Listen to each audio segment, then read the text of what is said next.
Assalamualaikum warahmatullahi wabarakatuh. Perkenalkan, nama saya Dinda Fitria dari Universitas Muhammadiyah Surabaya, Fakultas Ekonomi dan Bisnis, Program Studi Manajemen. Di sini saya akan mempresentasikan tentang analisis manajemen perubahan pada organisasi otonom pimpinan komisariat Ikatan Mahasiswa Muhammadiyah Surabaya (SIMIKI) untuk melengkapi tugas dari mata kuliah manajemen perubahan. IMM SIMIKI merupakan komisariat Ikatan Mahasiswa Muhammadiyah di Fakultas Ekonomi dan Bisnis Universitas Muhammadiyah Surabaya yang berperan sebagai organisasi kader dalam membentuk mahasiswa berkarakter melalui religiusitas, intelektualitas, dan humanitas. Organisasi ini menjadi wadah pengembang kepemimpinan, kemampuan manajerial, komunikasi, kerjasama, pengambilan keputusan, serta mengabdi kepada masyarakat, sekaligus mencetak calon pemimpin Muhammadiyah yang islami dan profesional. Dalam mendukung aktivitas organisasi, IMM SIMIKI mulai menerapkan transformasi digital melalui pemanfaatan media seperti Kompasiania sebagai sarana publikasi dan literasi kader. Namun, implementasi transformasi digital masih perlu dikembangkan secara lebih terintegrasi dengan budaya organisasi, kepemimpinan, dan partisipasi aktif anggota agar mampu meningkatkan efektivitas organisasi. Tujuan organisasi. Secara umum, IMM SIMIKI memiliki tujuan untuk membentuk kader yang mampu mengintegrasikan nilai keislaman, ilmu pengetahuan, dan pengabdian kepada masyarakat. Secara lebih rinci, tujuan organisasi meliputi yaitu yang pertama, membentuk kader yang memiliki akhlak Islam sesuai nilai Muhammadiyah. Yang kedua, meningkatkan kualitas intelektual mahasiswa melalui diskusi, kajian ilmiah, penelitian, dan literasi.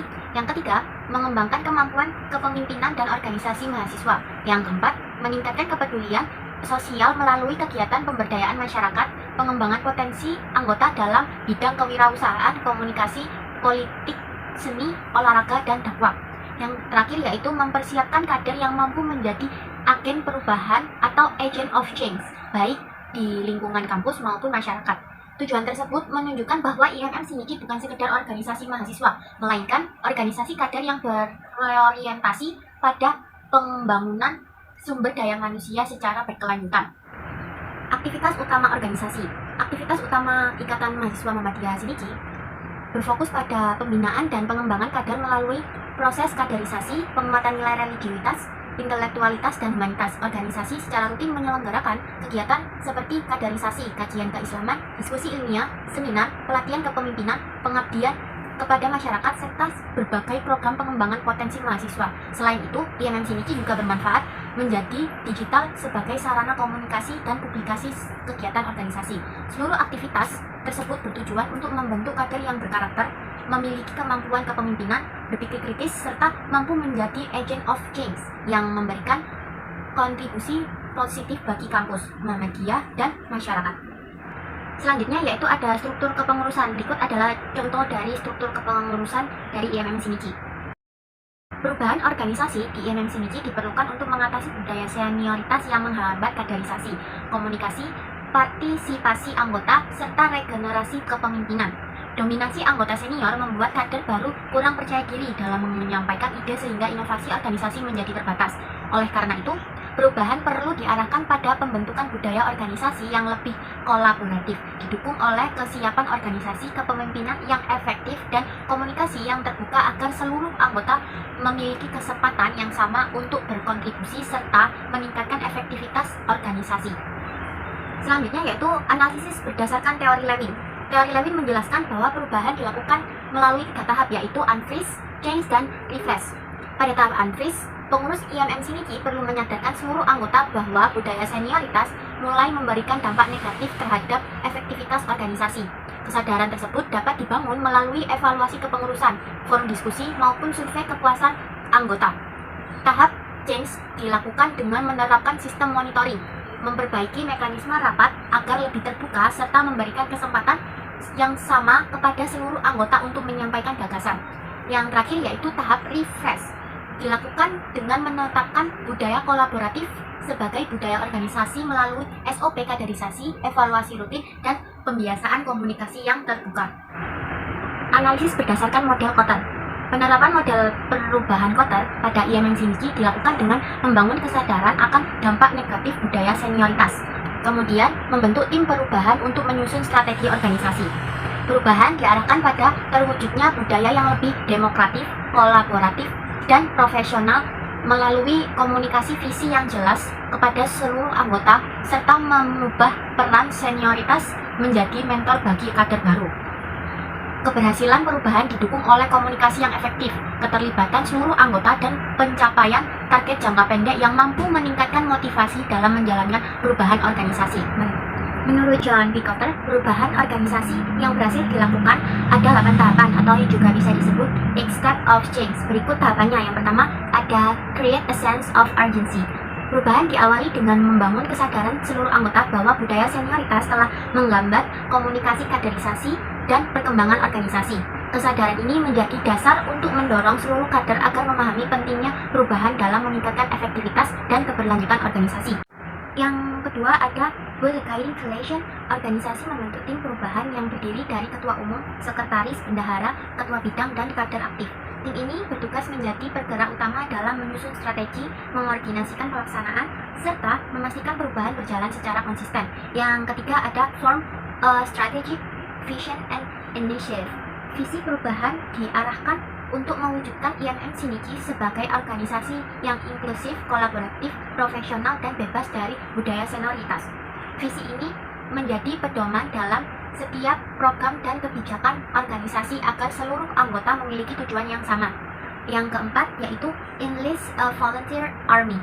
Seluruh kader dilibatkan secara aktif dalam proses perubahan melalui rapat, forum diskusi, kegiatan kaderisasi, dan media komunikasi organisasi.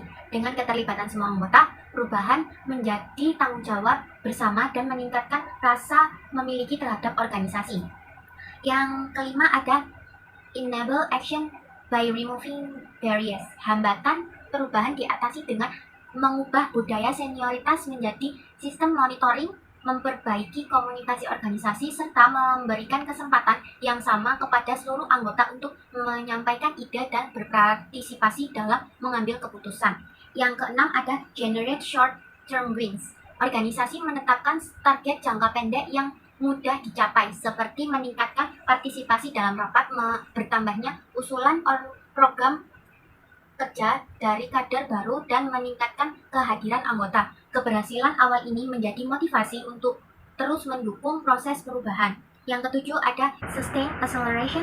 Setelah perubahan awal berhasil, organisasi terus melakukan evaluasi dan penyempurnaan program kerja. Budaya kolaboratif diperkuat serta diterapkan secara konsisten di seluruh bidang agar momentum perubahan tetap terjaga. Yang ke-8 ada institute change. Perubahan diintegrasikan menjadi budaya organisasi melalui penyusunan SOP, penerapan sistem monitoring yang berkelanjutan, evaluasi rutin, dan regenerasi kepemimpinan yang didasarkan pada kompetensi sehingga perubahan dapat dipertahankan dalam jangka panjang. Selanjutnya yaitu penerapan pada IMM Shinichi. Bisa dilihat di tabel berikut langkah Kotter dan implementasi pada IMM Shinichi.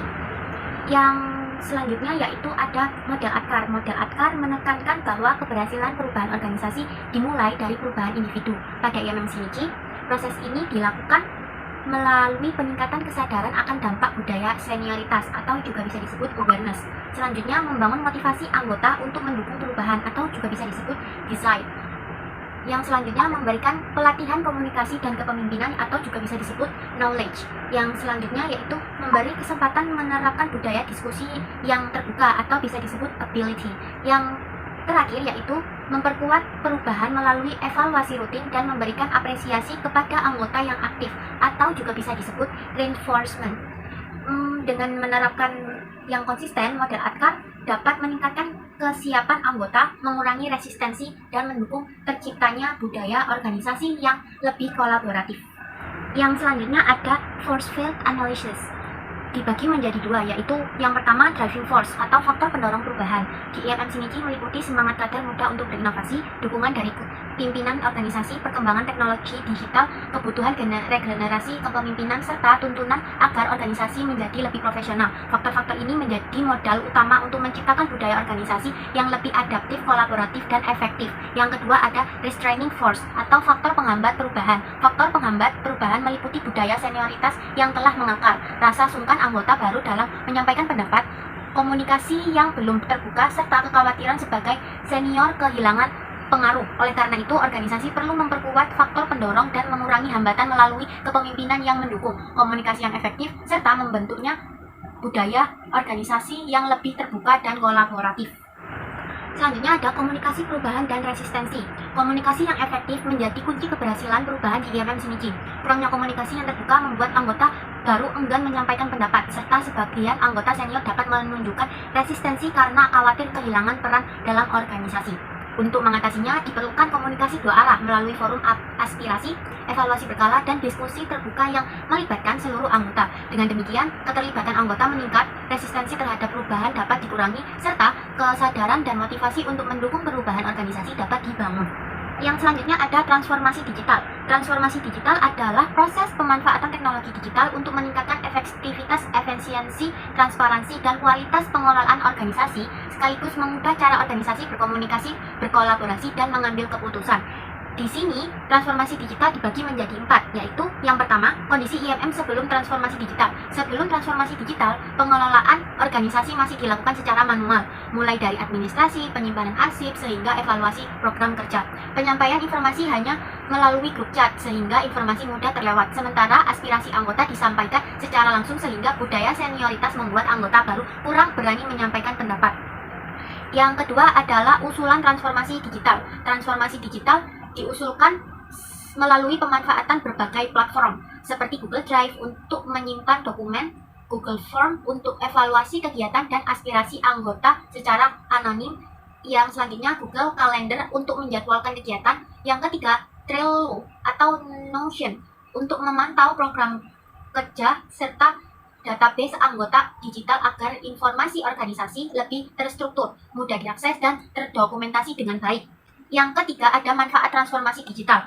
Penerapan transformasi digital diharapkan dapat meningkatkan transparansi pengelolaan organisasi, mempermudah koordinasi antar bidang, mempercepat proses administrasi dan dokumentasi, memberikan kesempatan yang setara bagi seluruh anggota dalam menyampaikan aspirasi, serta mendukung pengambilan keputusan yang lebih objektif berdasar data dan terdokumentasi. Yang terakhir yaitu keterkaitan dengan permasalahan senioritas. Transformasi digital tidak menghilangkan budaya senioritas secara langsung, tetapi mampu mengurangi dampaknya dengan menciptakan sistem yang lebih terbuka dan transparan. Penggunaan Google Form memungkinkan anggota menyampaikan kritik, saran, dan evaluasi secara anonim tanpa rasa sungkan. Sedangkan penyimpanan dokumen secara digital memberikan akses informasi yang sama kepada seluruh anggota sehingga komunikasi dan partisipasi anggota menjadi lebih inklusif. Yang selanjutnya yaitu pengukuran keberhasilan dengan KPI. Keberhasilan perubahan perlu diukur menggunakan Key Performance Indicator agar dapat dievaluasi secara objektif. Berikut adalah contoh tabel dari KPI untuk IMM Shinichi. Jadi kesimpulannya adalah berdasarkan hasil analisis, IMM Shinichi perlu melakukan perubahan organisasi untuk mengatasi budaya senioritas yang menghambat komunikasi, partisipasi anggota, inovasi, dan regenerasi kepemimpinan. Penerapan teori Lewin, model 8 langkah Kotter, dan model Adkar menunjukkan bahwa perubahan harus dilakukan secara bertahap dengan melibatkan seluruh anggota, didukung komunikasi yang terbuka, kepemimpinan yang inklusif, serta penguatan faktor pendorong perubahan. Selain itu, transformasi digital melalui digitalisasi administrasi, penyampaian aspirasi, dan evaluasi organisasi dapat meningkatkan transparansi, efektivitas, dan kualitas pengambilan keputusan. Dengan dukungan evaluasi berbasis KPI, IMM Shinichi diharapkan mampu membangun budaya organisasi yang lebih kolaboratif, adaptif, profesional, dan berkelanjutan sehingga proses kaderisasi serta pencapaian tujuan organisasi dapat berjalan lebih optimal. Baik, sekian dari video saya. Bila ada salah kata, mohon maaf. Wassalamualaikum warahmatullahi wabarakatuh.